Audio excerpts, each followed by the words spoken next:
नमस्कार, आप देख रहे हैं मैं मीडिया और हम इस ख़ास एपिसोड में बात करेंगे किताबों के ऊपर।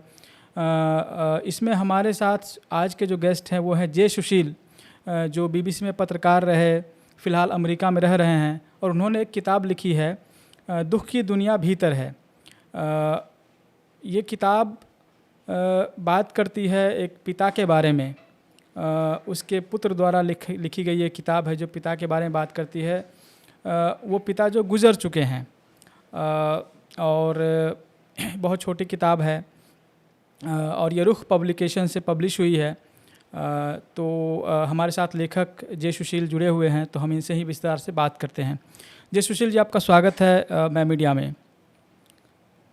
तो आपने जो ये किताब लिखी है, ये पिता के ऊपर संस्मरण है, जैसा कि हमको लगता है पढ़ते हुए। हम ये देखते हैं कि हिंदी साहित्य में या दुनिया भर के साहित्य में क्या है मुझे नहीं पता, पर हिंदी साहित्य में पिता के ऊपर बहुत कम लिखा गया है। अगर बॉलीवुड फिल्मों की बात करें तो वहाँ भी हमको पिता कम दिखते हैं, माएँ ज़्यादा दिखती हैं, उनके साथ इमोशनल स्टोरीज़ भी हैं। तो आपने जो ये किताब लिखी पिता के बारे में, वो ख्याल कैसे आया, इसके बारे में आप थोड़ा बताएं मुझे। हाँ, ये ख्याल ऐसे आया कि जब मैं नौकरी कर रहा था और जब मैं यूएस आया, या अपना जीवन जब आप बड़े होते हैं खुद, तो आपको ये समझ में आता है कि मतलब एक बार एक एक एक क्षण ये आता है आपकी लाइफ में कि आपको लगता है कि आप अपने पिता जैसे ना हो जाएं। अब फिर वो जब आप बड़े होते जाते हैं तो फिर उससे निकलते हैं, और फिर आपको समझ में आता है कि भाई आपके अंदर अपने पिता के कुछ गुण हैं, कुछ माँ के गुण हैं, और फिर धीरे धीरे वो आपके जीवन का, आपकी दृष्टि का विस्तार होता है। तो मैं जब समझिए कि बड़ा हो गया, लिटरली मतलब नौकरी करने लगा, मेरा जब अपना बच्चा हुआ, तो मुझे लगा कि यार पिताओं के बारे में बहुत कम लोग बात करते हैं कि वो क्या रोल प्ले करते हैं अपने बच्चों के जीवन में। खास करके भारत में, जैसे आपने अभी कहा कि अभी आपने कहा, तो मुझे याद है कि पिता पर एक कविता मुझे याद आती है हिंदी में, लेकिन उसके अलावा कोई बड़ा गद्य मेरे ध्यान में भी नहीं है। जबकि बॉलीवुड में तो भाई माँ माँ एक मेजर कैरेक्टर है। मतलब आप अमिताभ बच्चन की सारी फिल्में देख लीजिए, पिता हमेशा विलेन के कैरेक्टर में आते हैं, या उस तरह के एक सिंबॉलिक कैरेक्टर कि भाई मेरा बाप चोर है। लेकिन लिखते समय ऐसा ध्यान नहीं था कि भाई ऐसा कुछ करना है। लेकिन हाँ, मुझे लगा कि मेरे फादर जैसे जो लोग हैं, जो कि समझिए कि लिटरली भारत आज़ाद हुआ उसके बाद ये लोग फैक्ट्रियों में काम कर रहे थे, तो उन्होंने कोई शिकायत कभी नहीं की किसी भी चीज़ को लेकर, अपना काम करते रहे। जैसे अभी लोग शिकायत करते हैं कि अरे ये है तो नहीं हम बढ़ पा रहे हैं, वो है तो नहीं बढ़ पा रहे, हम गरीब थे तो नहीं बढ़ पाए। तो हमारे, मुझे लगता है कि मेरे पिताजी की जो पीढ़ी थी, जो बहुत पढ़ी लिखी नहीं थी, बड़ी लिखी, या मेरे पिताजी बिल्कुल ही नहीं पढ़े लिखे थे, थोड़ा बहुत पढ़ते थे, तो उन्होंने उन्होंने इस तरह की शिकायतें नहीं की। वो अपना जीवन जीते रहे। उन्होंने अपने बच्चों से कहा कि भाई तुम भी जियो, तुम पढ़ो लिखो, हमसे कुछ बेहतर करो। तो हो सकता है कि उनका अपने अवसाद हो, उनकी अपनी दिक्कतें हों, लेकिन उन्होंने अपने बच्चों पर ये सब जाहिर नहीं होने दिया। मुझे लगा कि इस तरह के जो लोग हैं, जो जिनके बारे में कोई लिखता है, जो हीरोइक फिगर्स नहीं है, इस सेंस में कि जैसे भाई हमारे पिता जो है जानिसार अख्तर नहीं है, हम हमारे पिता जो बिल्कुल। है रमाकांत अचरेकर नहीं है, या कोई भी जो भाई जो जैसे कि जो पीढ़ी दर पीढ़ी जो बड़े लोग होते हैं, जी। तो हमारे पिता उस पर्टिकुलर वर्ग से नहीं आते हैं। तो उनके बारे में कौन लिखेगा? उनके बारे में अगर हम लोग नहीं लिखेंगे तो कोई नहीं लिखेगा। तो ये एक था। लेकिन जब किताब, तो एक इमोशन था कि भाई मुझे, मैंने अगर नहीं लिखता तो मुझे लग रहा था कि मैं बहुत कुछ अपने अंदर रखना बड़ा मुश्किल हो रहा था, इसलिए मैंने लिखा। बिल्कुल। बिल्कुल। इस किताब में हम देखते हैं पढ़ते हुए कि उसमें बहुत सारी जगहें हैं। उसमें दरभंगा भी है, जादूगोरा भी है, अमेरिका भी है, दिल्ली भी है, आपका भी अपना परिवार है, आपका बेटा भी आता है उस कहानी में। तो तो ये एक एक पिता के तौर पे, जब आप खुद एक पिता भी हैं और जब आप सोशल मीडिया पर अक्सर लिखते भी रहते हैं कि आप बेटे को कहानियाँ सुनाते हैं, बाकी चीज़ें हैं, तो आपके जो पिता थे और आप खुद एक पिता हैं, उन दोनों में आप क्या फ़र्क पाते हैं? और क्या ये पीढ़ीगत कुछ मामला भी है कि पहले के पिता बहुत चुप्पा हुआ करते थे, अब के जो पिता हैं वो थोड़े से बहुत वोकल हैं बेटे से, या बच्चों से उस तरीके से बात नहीं करते जैसे पहले के पिता करते थे? उस पर थोड़ा बताएं। ये तो है ही। मतलब ये बदलाव तो आया ही है कि 70 या 80 के दशक में जो पिता थे वो कम बात करते थे, क्योंकि उनको लगता था कि अगर हम लोग अपने अपने बच्चों से ज़्यादा बात करेंगे तो वो सॉफ्ट हो जाएंगे, क्योंकि दुनिया बड़ी कठोर है। ऐसा जी। अब मुझे समझ में आता है। मैं जब पिता बना तो ऐसा था नहीं कि बड़ा आसान था पिता बनना, कि भाई हो गया, क्योंकि मैं अकेले था यहाँ पे, यहाँ कोई दादी नानी नहीं थी। तो बच्चे को पालने में मुझे लगता है कि एक तरह का मातृत्व मेरे अंदर डेवलप हुआ 2 साल में, जब मैंने बच्चे हुँ, को पूरी तरह से मैंने पाला, क्योंकि मेरी वाइफ काम कर रही पढ़ाई कर रही थी उस समय। तो मैं जब पिता बना तो तब मैं अपने पिता के साथ अपना रिलेशन डेवलप कर रहा था, लेकिन जब मैं खुद पिता बना तो मुझे लगा कि अरे, अब पिताजी ने ये तो कभी कहा नहीं, लेकिन हो सकता है किया हो जब मैं छोटा रहा हूँ, जो मेरी मेमोरी में नहीं है। जैसे भाई कि होता है कि आप बच्चे को कंधे पे उठा के घूमते, मेरी एक बड़ी तमन्ना थी कि मेरा जब भी बच्चा हो तो मैं उसको कंधे पे उठा के घूमूं। जब मैं जी, घूम रहा था तो मैंने सोचा कि यार, मेरे पिताजी ने भी तो ये किया होगा, उन्होंने कभी बताया नहीं मुझे, है बिल्कुल। ना। तो वो कई सारी चीजें थी। जैसे कि मेरे पिताजी फोन पे बिल्कुल बात नहीं करते हैं मुझसे, है ना। इन जनरल भी वो कम बात करते हैं, तो लेकिन वो मेरा बेटा जो जब उनसे फोन पे बात करता था तो वो कुछ कुछ बोलता रहता था। जी, और मेरे पिताजी चुपचाप रहते थे, सुनते थे, कुछ बोलते नहीं थे। तो ये पीढ़ीगत चेंज तो है। जैसे दिल्ली में जब मैं था तो कई जब जो मित्रों से मिलता, जो मुझसे उम्र में छोटे थे, उनके पिता उनके दोस्त की तरह थे, कमोबेश, मतलब उतना ज्यादा हुँ, तो नहीं। अब तो बहुत ज्यादा है। मतलब अब तो मैं देखता हूँ कि हर आदमी अपने मतलब हमारी उम्र के जो लोग हैं वो कोशिश करते हैं कि बच्चों से ज्यादा बात करें, उनके दोस्त की बिल्कुल। तरह रहे, रादर देन हुँ, फादर। तो वो फादर का जो परिभाषा है, मुझे लगता है कि धीरे धीरे बदल रही है, इस समय के साथ बदल रही है। मदर की भी परिभाषा बदल रही है। जी, मैं एक परिवार को जानता हूँ जहाँ पे फादर ही होम, मतलब घर में रहते हैं, वो हाउस हस्बैंड ही हैं पूरा, और उन्होंने ही अपने बच्चों को पाला है। वो अभी जैसे मान लिया कि बगल वाली हमारी यूनिवर्सिटी है इलेनॉय में, तो वहाँ वो पोस्ट डॉक कर रहे हैं। हुँ, तो वो कहते हैं कि यार, हमारा तो बचपन का सारी यादें जो है पिता के ही साथ है, माँ के साथ कम है, क्योंकि माँ नौकरी करती थी। अच्छा, तो एक्सेप्शंस तो हैं, लेकिन हम मुझे हुँ, लगता है कि हमारी पीढ़ी में ज्यादातर लोग, मेरे ज्यादातर जो पिता थे, जी, वो मेरे पिता की तरह थे, कम बोलते थे। हुँ, अगर बच्चा सफल होता है तो भी चुप रहते थे, जी, ज्यादा सफलता को सेलिब्रेट नहीं करते बिल्कुल। थे। आजकल तो वो थोड़ा सा कुछ होता है तो लोग इतना हुँ, सेलिब्रेट करने लगते हैं। बिल्कुल, बिल्कुल। नहीं सेलिब्रेट करते थे हमारे पिताजी लोग, क्योंकि जी, जी। शायद उन्होंने ज्यादा कठिनाइयां देखी हों अपने लाइफ में। हुँ, हुँ, बिल्कुल। एक सवाल इससे जो मुझे लगता है कि मतलब मैं आपसे जानना भी चाहता हूँ कि हम लोग एक पूरी पीढ़ी ने एक पलायन ठीक-ठाक देखा है। हम लोग भी पलायन करके शहर में आए, पिता गाँव में रहे, या कई बार होता है कि बच्चे गाँव में रहे, पिता बाहर आए, बाहर गए काम करने, और लंबे समय तक वो काम करते हैं बाहर में, साल में 1-2 महीने के लिए कभी गए तो गए।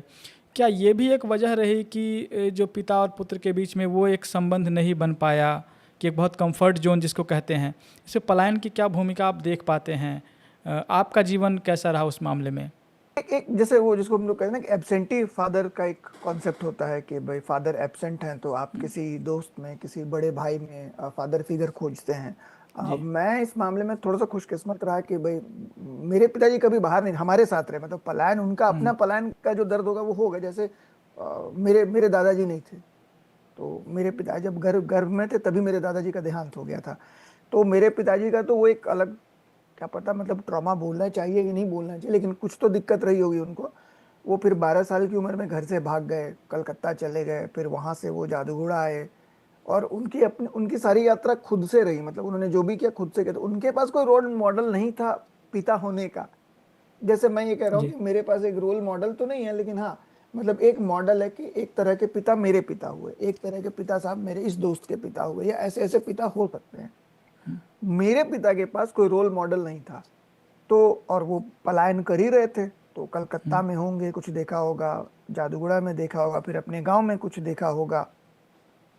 तो वो भी हो सकता है कि एक रीजन हो, उनके जो अपने एक्सपीरियंसेस थे, वो हुँ, शायद उनको लगता था कि अगर मैं बच्चे से ज्यादा प्यार करेंगे तो वो शायद सॉफ्ट हो जाएगा। ये तो पूरे मेरी मेरी माँ का भी था। मेरी माँ भी बहुत पीटती थी हम लोगों को बचपन में, कि हुँ, प्यार करेंगे तो ये पढ़ लिख नहीं पाएगा। तो हुँ, पलायन एक अलग सेंस में रोल प्ले करता ही है, लेकिन जिनके बच्चे जैसे मान लीजिए बम्बई में काम कर रहे हैं लंबे समय तक, हुँ, है ना, पिता लंबे हैं, बच्चे बड़े हो रहे हैं गाँव में, बिल्कुल। तो उसकी तो एक अलग ही दिक्कत होती है। और पिता हुँ, हुँ, अचानक आते हैं गांव और जिम्मेदारी थमा देते हैं, शादी कर देते हैं। हुँ, तो वो उनका तो कनेक्शन पिता से बनता है, वो बहुत ही अलग लेवल पे। और इसी तरह का बिल्कुल। कुछ होता होगा कि भाई पिता बात ही नहीं कर रहे हैं या है ही नहीं सामने। हुँ, तो लंबी बिल्कुल। प्रक्रिया होती है ये, लेकिन जिनमें ये पलायन नहीं है, हाँ, उसमें शायद ये प्रक्रिया ना होती है क्योंकि डे टू डे बिल्कुल। देखते हैं। मैं तो हर दिन अपने पिता के साथ रहा 25 साल तक। जी, जी। उसके बावजूद एक था दूरी कि रही भाई वो वो। अपने दुख अपने सुख नहीं शेयर करते थे हम लोगों के साथ। हुँ। आप अपनी किताब का अगर कोई अंश पढ़ के सुनाना चाहें हमारे दर्शकों के लिए? देखिए, मुझे मुझे याद है कि आपने इस चैप्टर के बारे में कहा था। जी, तो जी। ये 10वां चैप्टर है।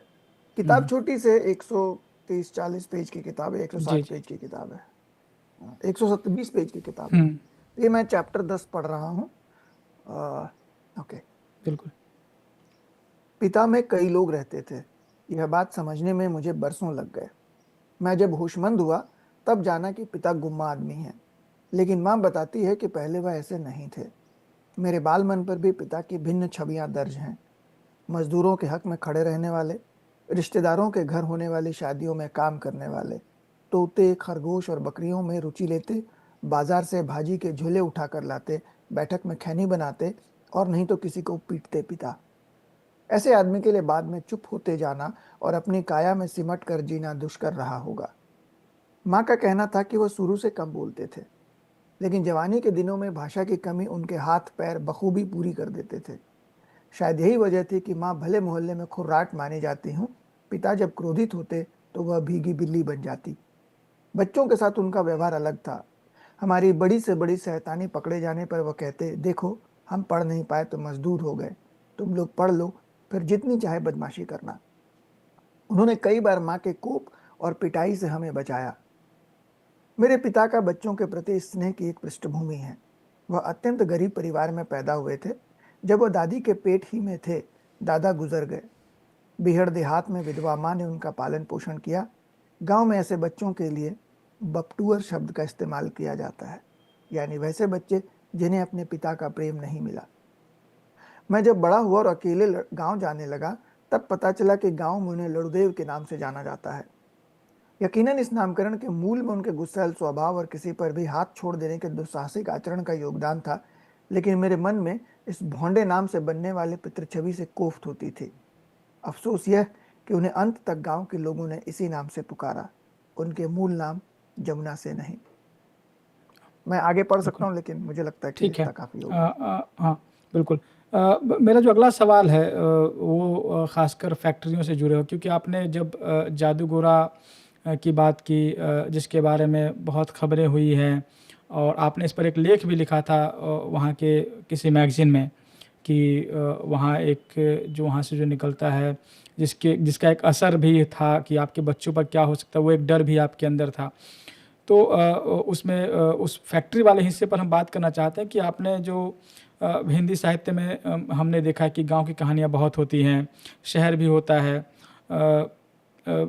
लेकिन इसमें कई एक एक समीक्षा भी मैं पढ़ रहा था जिसमें कहा गया है कि भाई ये जो किताब है आपकी वो भारतीय मजदूरों का आख्यान है। क्या आप भी इसको ऐसे ही देखते हैं इस किताब को? अब मैं जब लिख रहा था तब मैंने ऐसा सोचा नहीं था। मेरे ख्याल से सुशील सुमन सुमन है वो, हुँ, कहीं बिहार में कहीं प्रोफेसर हैं, तो उन्होंने ये लिखा है। मुझे लगता है कि यस, तो मेरा बेटा था तो वो ठीक हेलो है। बोलना चाहता है। हाँ, मैं अ, असल में मैं क्या है कि मैं काम करना चाह रहा था औद्योगिक मजदूरों पे। तो उस जी, सिलसिले में जब मैंने उपन्यास खोजने शुरू किए तो बहुत कम चीजें मिली ऐसा नहीं है कि नहीं है, लेकिन बहुत कम है। और है भी तो जैसे संजीव जी का एक उपन्यास है, धरती के नीचे या समथिंग, वो कोयला खदानों पे है। हुँ, चाय बागान के मजदूरों पे एक उपन्यास है। चित्रा मुदगल जी का एक उपन्यास है जो बुनकरों मजदूरों पे है, दिल्ली के सॉरी बम्बई के मजदूरों पे। हुँ, बुनकरों पे एक किताब है, जीनी बीनी चदरा, कहानियां हैं। तो मुझे ये लगा कि बहुलता जो है वो गांव जी, के लोगों के, गांव के किसानों की बहुत सारी कहानियां हैं। हुँ, शहरी जो मध्यम वर्ग है उनकी बहुत सारी कहानियां हैं, झुग्गियों की कहानियां हैं। लेकिन जो इंडस्ट्रियल कॉलोनीज हैं हुँ, वो हिंदी में भी नहीं है और अंग्रेजी साहित्य में भी बहुत बहुत कम है। तो भाई हमारे जो बेसिकली क्या होता है, आप लिखते हैं तब ये जरूर सोचते हैं कि भाई हम नहीं लिखेंगे, हमारी कहानी हम नहीं लिखेंगे तो कौन लिखेगा। तो ये एक बात कहीं दिमाग के किसी कोने में थी। जी, वो सोच के नहीं लिखना शुरू किया। लेकिन मुझे लगता है कि पिछले 5-6 साल से मैं जो भी पढ़ता हूँ तो मेरी हमेशा ये शिकायत रहती है कि भाई मेरी कहानियां नहीं हैं। मेरी कहानियां नहीं है। मतलब अंग्रेजी लिटरेचर में मुझे इंडस्ट्रियल मजदूरों की कहानी नहीं मिलती है। तो मेरे ख्याल से वो सबकॉन्शियसली वो आया है, और सही भी है, आना भी चाहिए, क्यों नहीं आना चाहिए कि औद्योगिक मजदूर जिन्होंने एक बहुत बड़ी भूमिका अदा की है भारत के बनने में, 60 के बिल्कुल। दशक में, 70 के दशक में, जो असल में हम नाम सुनते हैं भाई होमी जहांगीर भाभा और जो भी इंडस्ट्री जिन्होंने स्थापित किया, नेहरू जी का, लेकिन उन्होंने तो जाके मशीनें नहीं बनाई ना, मशीनें तो हम्म। हमारे बाप जैसे लोगों ने बनाई होंगी ना। और वो बड़े गर्व से कहते थे कि वो मानते थे कि बड़े गर्व, इस बात पे गर्व करते थे। लेकिन उनकी बात कम आती है। सबाल्टर्न स्टडीज में भी आप देखिएगा किसानों के बारे में खूब आएगा, खेतिहर मजदूरों के बारे में खूब आएगा। ऐसा मेरी शिकायत नहीं है, आना चाहिए, सब सब लोगों को आना चाहिए। लेकिन जो औद्योगिक मजदूर है उस पर क्या होता है कि एक फिल्म बन गई काला पत्थर, और फिर वो हम्म। उसके बाद कितने साल के बाद एक आप देखेंगे उनकी एक बन गई, साहब अनुराग कश्यप वाली कहानी है gangs of Wasseypur, youngs of बीच वासेपुर। में गायब है सब कुछ, बाकी है ना, कुछ नहीं है। बिल्कुल। भाई कोयला, अच्छा, मजदूरी के नाम पे भी लोगों को सिर्फ कोयला मजदूरी दिखती है, बाकी एज इफ बाकी लोग कोई मजदूरी नहीं करते हैं, है ना। हम्म। स्टील फैक्ट्री में कोई मजदूर नहीं है, हम्म। यूरेनियम का कोई मजदूर नहीं है, तांबा नहीं बनता, लोहा, बाकी अयस्क नहीं निकलते इस देश में। जूट मिलों का कोई मजदूर नहीं है, जो हाँ, बंगाल का हाँ। एक बड़ी तो इंडस्ट्री थी। ये वाली ये एक कहीं कहीं शिकायत होगी। अच्छा, दूसरा क्या है कि ना, जो इंडस्ट्री है, जो औद्योगिक, जिस तरह के औद्योगिकरण की मैं बात कर रहा हूँ, तो वो इधर झारखंड वगैरह में ज्यादा है, जहाँ से हम्म। लेखक भी उस तरह से नहीं है हिंदी में या अंग्रेजी बिल्कुल। में। तो जैसे हम्म। रोहित मनचंदा वो अंग्रेजी में लिखते, तो उनकी एक किताब है जो धनबाद पे बेस्ड है। तो ये हम्म। धीरे धीरे आएगा। बिल्कुल। मैंने ऐसा सोच के नहीं लिखा था, लेकिन हाँ, ऐसा है तो बहुत अच्छा है। बिल्कुल। अ, अभी इस किताब के आए हुए मुझे लगता है कि संभवतः मतलब किताब के पाँच बहुत पाँच दिन तो महीने नहीं हो हुए, गए, 5 महीने हुए हैं। 5 महीने हो गए। आपके पिता को गए हुए 2 साल लगभग गुजर चुके हैं। और लोग आपको दो तरीके से जानते हैं, एक तो सोशल मीडिया पे जो आपका प्रेजेंस है वो है, और एक किताब है। जहाँ सोशल मीडिया पर जो आप लिखते हैं तो बहुत सपाट एक होता है, एक अलग तरह का होता है। जब हम किताब पढ़ते हैं तो एक आपकी एक अलग इमेज बनती है कि एक इमोशन भी है उसमें, बहुत सारी चीज़ें हैं, लोग पढ़कर भावुक भी हो जाते हैं। लेखक क्या है, वो फेसबुक जैसा है या किताब जिस जो लिख रहा है वो उसके जैसा है, क्या है लेखक? आप ज़रा बताएं अपने बारे में। मुझे लगता है कि आप ये कहना चाह रहे हैं कि मैं सोशल मीडिया पे बहुत एरोगेंट साउंड करता हूँ, ये जी। मुझे कई लोग कह चुके हैं। ठीक है, मतलब मैं इसमें डिफेंड भी नहीं कर रहा हूँ कि सोशल मीडिया पे जब मैं लिखता हूँ करंट टॉपिक्स पे, तो मैं एक अलग आदमी होता हूँ। जी। मैं अलग सोचता हूँ। मैं बिल्कुल अलग तरीके से लिखता भी हूँ। लेकिन जब हम्म। मैंने किताब लिखनी शुरू की, ये किताब भी और इससे पहले भी जो जेएनयू वाली किताब थी, तो उस समय आप उस तरह से नहीं लिख सकते, क्योंकि सोशल मीडिया एक अलग जगह है, वहाँ पे संप्रेषण हम्म। करना एक अलग तरीके से आप कम्युनिकेट करते हैं। और किताब है जो बड़ी निजी है, बहुत ही व्यक्तिगत है। हम्म। आप किताब लिखते समय ये नहीं सोचते हैं कि ये छपेगा और लोग इसको पढ़ेंगे। आप लिखते हैं जी। क्योंकि आप लिखे बिना रह नहीं सक रहे हैं, आप रह नहीं बिल्कुल। पा रहे हैं। तो बिल्कुल। और ये एक ऐसा विषय भी था जो बहुत नजदीक था मेरे। मतलब हम्म। मैं इसको इसलिए नहीं लिखना चाह रहा था कि लोग इसको पढ़ें, मैं इसको इसलिए लिखना जी। चाह रहा था क्योंकि मैं अपने अंदर की चीजें निकाल देना चाहता था। तो वो संवेदना शायद इसलिए आई होगी। कुछ लोगों ने कहा कि बड़ा ये किताब दुखी करेगी, इसलिए मैं नहीं पढ़ रहा हूँ, जबकि ऐसी हम्म। ऐसा है नहीं। आजकल लोग बिल्कुल। बिना पढ़े बना लेते हैं दिमाग में, करे ऐसा ऐसा होगा तो नहीं करूंगा। हम्म। तो ऐसा है नहीं। लिखते समय जब आप मन से लिखेंगे तो वो अलग होगा। सोशल मीडिया पे तो आप त्वरित रिएक्शन है। कई बार हम्म। मुझे भी पता है कि ब्रैश हो जाता हूँ। मैं जी। वैसा हूं नहीं, अमूमन मैं ऐसा हूं नहीं। अगर आप मुझसे मिलें तो आप जानते होंगे कि मैं ऐसा नहीं हूँ। बिल्कुल। बिल्कुल। मैं आ, प्लेजेंट हूँ, प्रेजेंस मेरा प्लेजेंट है, उतना कटु नहीं है हम्म। जितना सोशल मीडिया पे आता है। बिल्कुल। जो आखिरी सवाल है हमारा वो है किताब छपने की पूरी प्रक्रिया, किताब लिखने की और छपने की पूरी प्रक्रिया के ऊपर।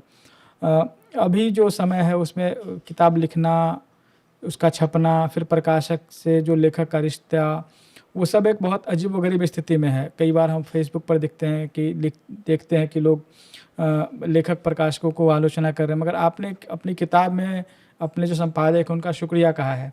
तो इस किताब के लिखने और फिर छपने की पूरी प्रक्रिया अगर बहुत संक्षेप में आप बता सकें हमें।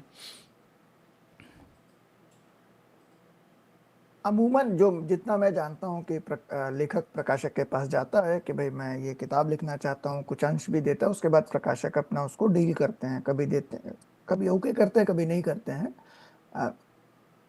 ये वाली किताब और मेरी जो दोनों किताब हैं, इससे पहले जो किताब आई वो अनुराग वत्स एडिटर थे दोनों के।